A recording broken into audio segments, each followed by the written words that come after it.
I want you to look at your hand for a second. Just hold it up and look at it. Okay. And imagine you are holding a tool, a physical tool.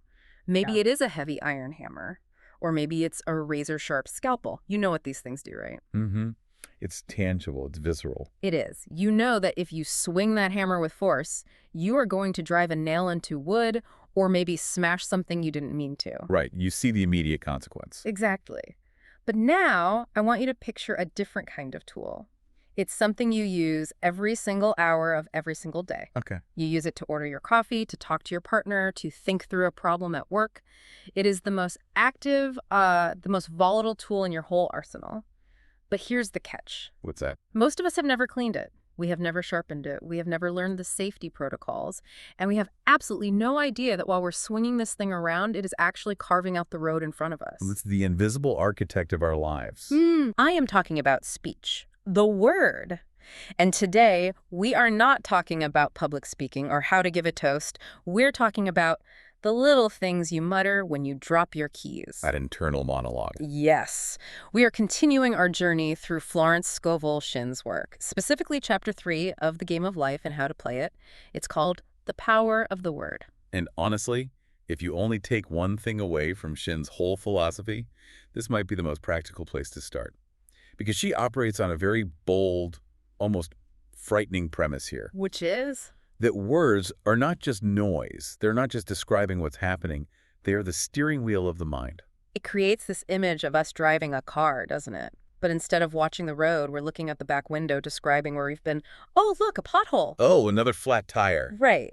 And meanwhile, our mouth is just casually turning the wheel toward a cliff. That is a terrifying, very accurate analogy. Shinn's point is your words set the direction.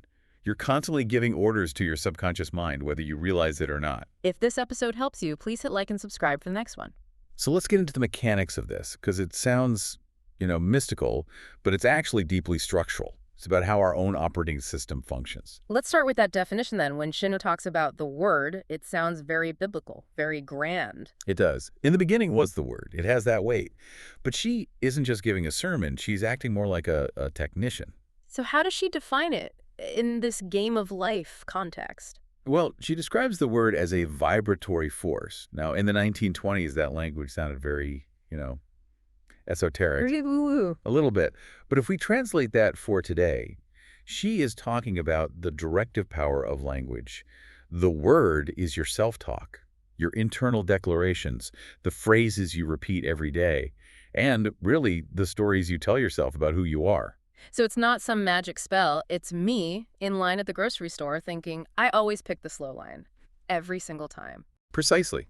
That is a spell. It's a boring, frustrating spell, but it is a spell. And to understand why that matters, we have to look at how she saw the mind's architecture. She splits it into 3 parts: conscious, subconscious, and superconscious. And we're focused on the link between the conscious mind, the part that's thinking right now, and the subconscious. Exactly. And she calls the subconscious the faithful servant. That's a very specific phrase. It is a servant. Yes, a faithful servant, but, and this is the part that gets everybody, it has absolutely no sense of humor. Oh, no sense of humor. That's actually kind of scary when you think about how much we joke about our own misery. It's very scary. She explains that the subconscious just records and executes. It doesn't analyze. It has no filter for irony. It doesn't go, oh, he's just venting, or she's just being sarcastic to be funny. It just takes the order. It takes every statement as a command. So if I say, this project is a nightmare, my subconscious essentially goes, okay, nightmare mode engaged. Let's look for all the problems. Let's spike the cortisol. Let's make sure this experience matches the command nightmare. And we have the science for this now. In psychology, there's implementation intentions. When you set a specific declarative statement, your brain automates the behavior to match it. It wants to be efficient. It's like programming a line of code. If project, then nightmare. It is. And there's also the reticular activating system, or RAS. It's the bouncer at the club of your mind. It filters what gets in. And you give the bouncer the guest list. You do. If you walk around saying, I am so tired, or I am so broke, you're telling the bouncer, only let in evidence of fatigue, only let in evidence of poverty.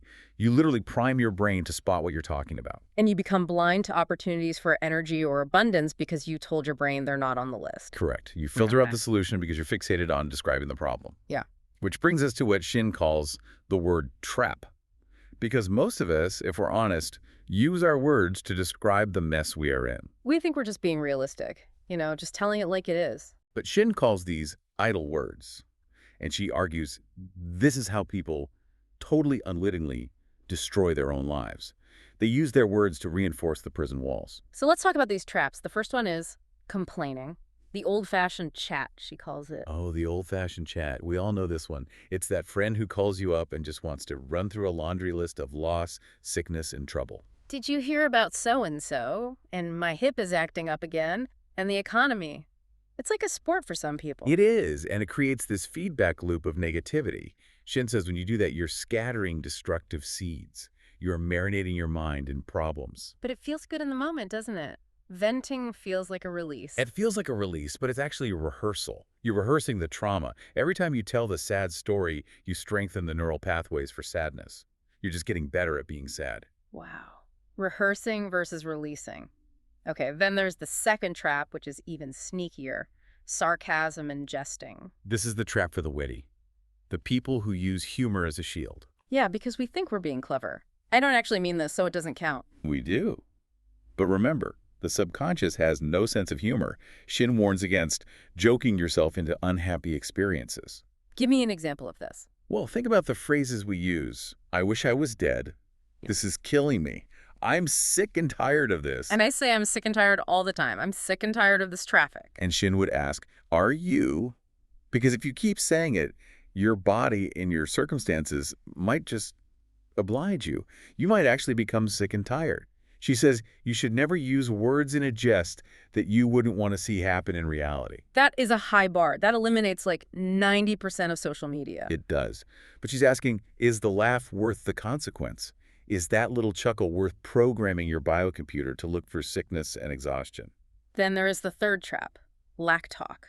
Using words that affirm poverty or loneliness. I can't afford that. I'm always single. It's that identity language. I'm the kind of person who, and then you fill in the blank with something terrible. This reminds me of that anecdote from the book, The Trunk Woman. It was so eerie. It's a haunting story. So Shinn meets a woman who is basically destitute. And she finds out that years before, this woman had everything, a big house, tons of possessions, the whole 9 yards. Right. She was wealthy. But she felt burdened by it all, the upkeep, the management, and she started saying jokingly to her friends, I am so sick of all these things. I wish I lived in a trunk. I wish I lived in a trunk. What an odd thing to say. She said it over and over. She painted this picture.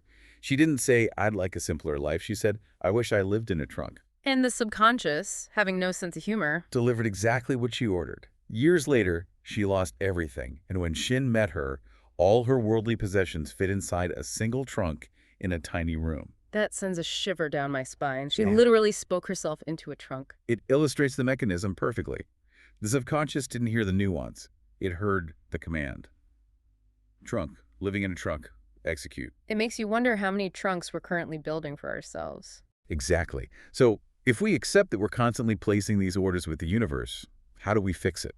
That brings us to clean speech. Clean speech. I like that. It sounds hygienic. It does, doesn't it? What does it mean? Because my first reaction is this just toxic positivity? Is this just saying everything is awesome when your house is on fire? No, and that is a crucial distinction.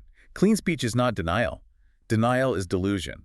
Denial is looking at a flat tire and saying, I do not have a flat tire. That's just dangerous. You're going to ruin your rim. Clean speech is truth plus direction. Truth plus direction. Break that down for me. Denial ignores the facts. Clean speech acknowledges the facts, but immediately pivots to the desired outcome. So denial is, I am not sick while you are coughing. Clean speech is, I am currently healing and recovering my strength. See the difference? Yeah. One is a lie about the present, the other is a command for the future. Exactly. And Shinn gives a very specific rule. She says, man should only dare to use his words for 3 purposes: to heal, to bless, or to prosper. Heal, bless, or prosper. If it doesn't do one of those 3 things, just don't say it. That's the discipline. Yeah. It's what we call cognitive reappraisal in psychology. It's about framing the narrative so your brain looks for solutions, not problems. If you say, this is a disaster, your brain goes into threat mode. Fight or flight. Right. But if you say, this is a challenge I can solve, your brain switches into problem-solving mode. Same situation, different word, Totally different neurological response. But how do you do this without feeling like a fraud? If I'm broke and I start saying, I am prosperous, my internal lie detector just goes off. That's the big hurdle, the fake versus real dilemma. And Shinn's answer is alignment. You can't just say the words. Your speech must match your principle and, importantly, your action. You have to act as if. Act as if. Yes, she says you're the prophet of your own existence. When you speak a word, you aren't describing the present. You're prophesying the future. If you feel fake, it's because you're looking at the now. So if I say I am prosperous, I'm not lying about my bank account today. I'm predicting its future. Correct. But, and this is the hard part, you have to back it up. You can't say, I am prosperous, and then clutch your wallet in fear every time you buy coffee. You have to speak the word and then act in alignment with it. The action bridges the gap between the lie and the truth. Action proves belief. Let's make this super practical. Let's talk about the big three: work, relationships, and habits. Okay, great. Example 1, work. The scenario is you're under pressure, maybe feeling unappreciated.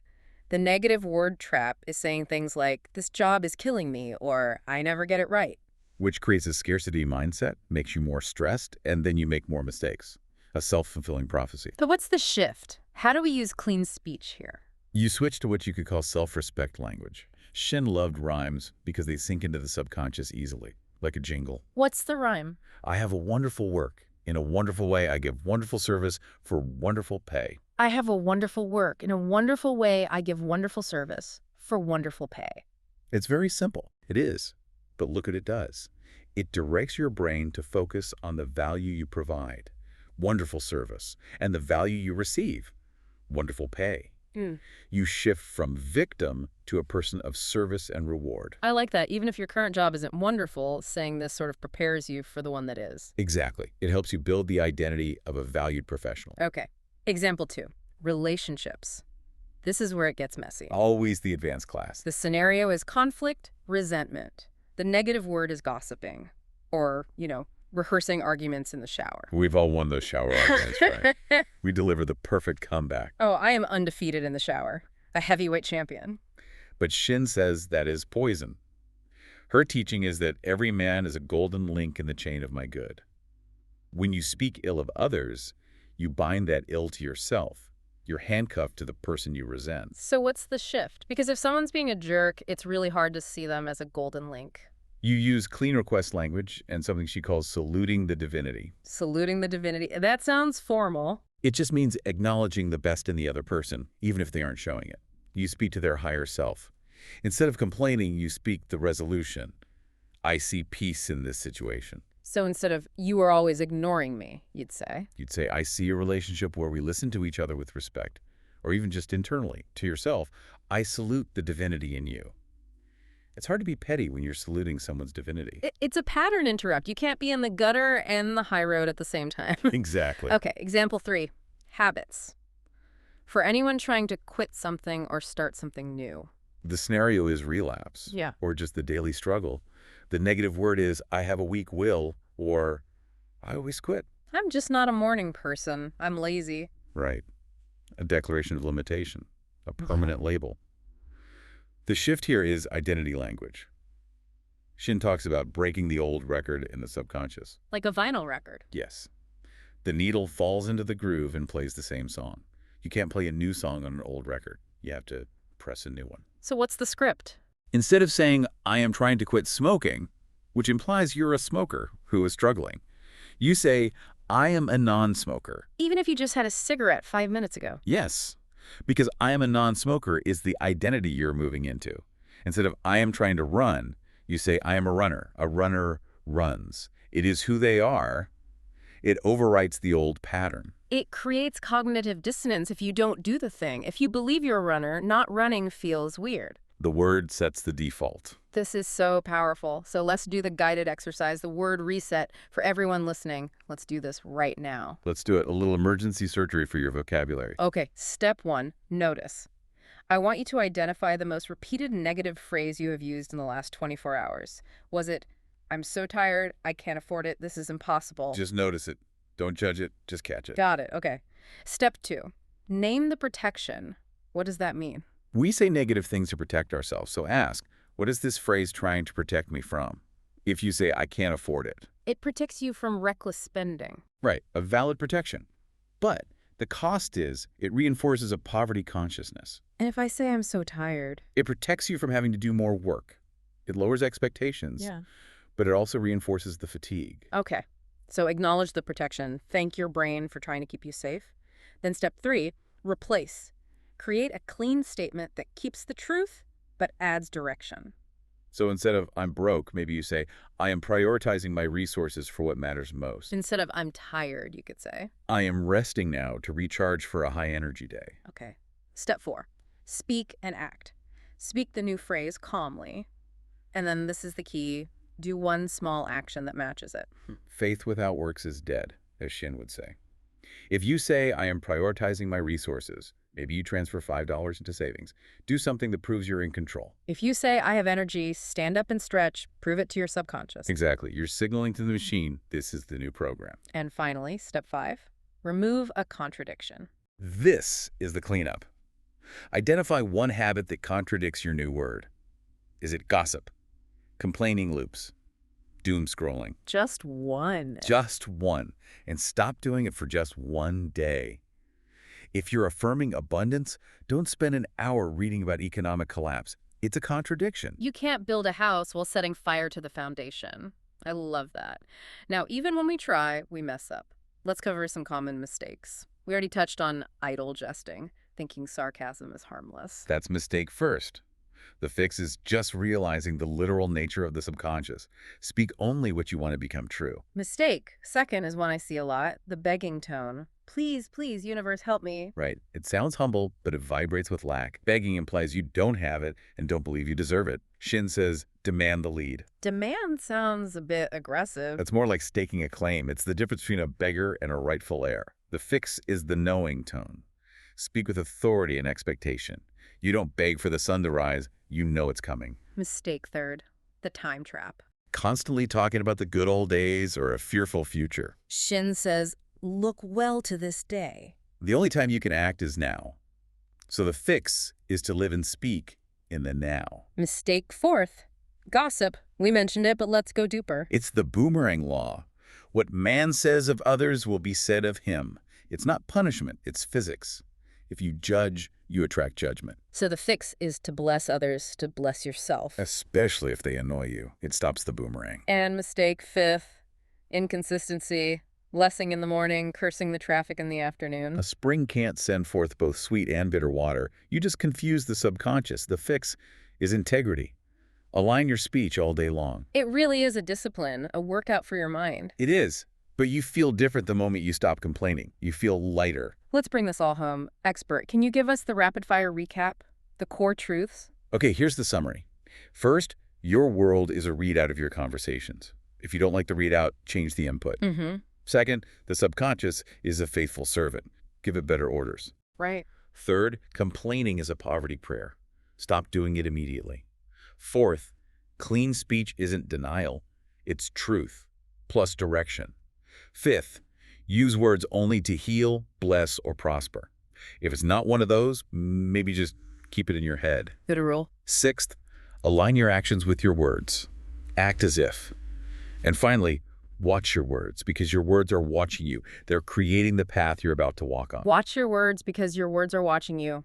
That is definitely going to stick with me. It's a sobering thought, but also an empowering one. Absolutely. It means we have the steering wheel, we just have to grab it. Exactly. Now, here is where it gets really interesting. What happens when we do all of this? We speak the right words, we hold the vision, but the world pushes back. What happens when we face an obstacle that just will not move? That is the inevitable next step, isn't it? When you start moving forward, you are going to hit resistance. So what do? Do we fight harder? Do we scream our affirmations louder? Shinn says no. She says fighting usually just makes it worse. That is where the next law comes in. Our next conversation is going to be on the law of non-resistance. Non-resistance. It is about how to stop fighting the current and let the water carry you. It is counterintuitive, but it is the secret to handling obstacles without getting totally exhausted. I cannot wait for that. I think we could all use a little less exhaustion in our lives. Agreed. Thanks for being here. If you want the full series, check the playlist, and please like and subscribe so you don't miss the next episode.